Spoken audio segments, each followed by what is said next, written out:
किसी ने बड़े कमाल की बात कही है कि इंसान सुनता है मन भर, सुनने के बाद प्रवचन देता है टन भर और खुद ग्रहण करता है कण भर।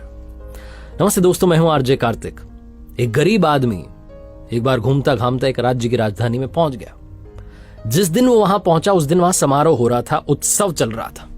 उसने पूछा लोगों से कि भाई यहाँ क्या चल रहा है, तो एक ने बताया कि यहाँ पर हस्ती पटबंधन समारोह चल रहा है। इसने पूछा भाई क्या होता है इसमें, तो इसे बताया गया कि यहाँ पर क्या होगा, अभी थोड़ी देर में शाही हाथी आएगा और इस रास्ते से गुजरेगा।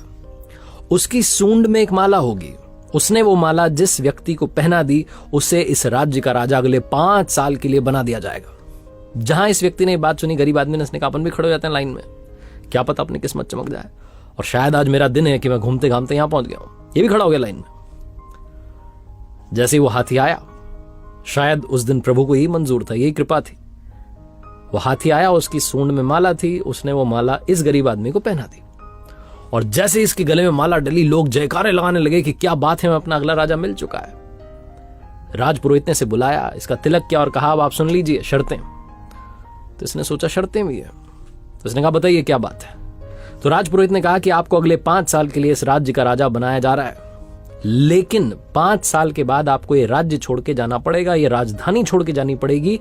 जंगल में एक नदी है जिसमें बड़े बड़े मगरमच्छ घड़ियाल हैं, वो उनसे मुकाबला करना होगा, अपनी ताकत दिखानी होगी। अगर आपने ताकत दिखा दी तो आप वो नदी पार करके जंगल में उस तरफ एक गांव है प्यारा सा सुंदर सा, वहां जाके अपना जीवन बिता सकते हैं। कुछ लोगों ने ऐसा किया है, कुछ लोग अपना जीवन गंवा चुके हैं। अब आप बताइए कि क्या आप 5 साल के लिए राजा बनने के लिए तैयार हैं? गरीब आदमी, इसके पास खोने के लिए कुछ नहीं, गंवाने के लिए कुछ नहीं। इसने अपने जीवन को सोचा, लाइफ को सोचा। इसने कहा सही है, 5 साल तो राजा रहेंगे, फिर कुछ डिसाइड कर लेंगे, कुछ ना कुछ तो होगा। 5 साल के लिए राजा बनने के लिए तैयार हो गया और इसने 5 साल अपने जीवन के जो सबसे बेहतरीन साल थे उसमें बहुत अच्छे से काम किया, सबका ख्याल रखा, सबका ध्यान रखा, सबका फेवरेट बन गया। और 5 साल कब खत्म हो गए पता नहीं चला। विदाई का दिन आ गया, लोगों की आंखें भर आई, कितना अच्छा राजा हमें छोड़ के जा रहा है। लोग रोने लगे कि इस बेचारे को अब यातना सहनी पड़ेगी। वो नदी जो है उसमें मगरमच्छ घड़ियाल सब मिलेंगे, क्या पता मर ना जाए। ढोल नगाड़ों के साथ में विदाई हुई, जंगल में पहुंचे। उस नदी के इस किनारे पर इसकी विदाई के लिए लोग तैयार थे, लेकिन जैसे ही इसने प्रणाम किया सबको कि धन्यवाद, बहुत अच्छा रहा, चलने लगा, तो लोग चौंक गए। ये खुशी खुशी नदी पार कर रहा था क्योंकि इसने उन 5 सालों में उस नदी पर लकड़ी का पुल तैयार करवा दिया था।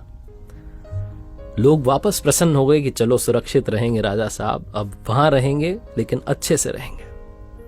कहानी राजा की और नदी की नहीं है, कहानी आपकी हमारी है।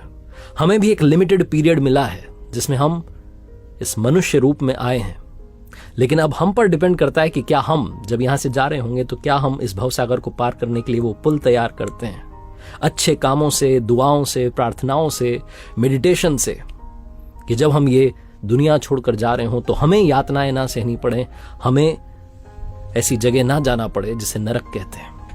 हम कुछ अच्छा करें और भवसागर पार करके पहुंच जाएं वहां जो दूसरा लोक है। ये छोटी सी कहानी बस यही सिखाती है कि अच्छे कर्म करते चलिए, दुआएं कमाते चलिए, बाकी सब वो देख लेगा। एक बार फिर से वही बात कहूंगा जो अक्सर कहता हूं, अपनी सच्ची मेहनत, अपनी फैमिली के प्यार और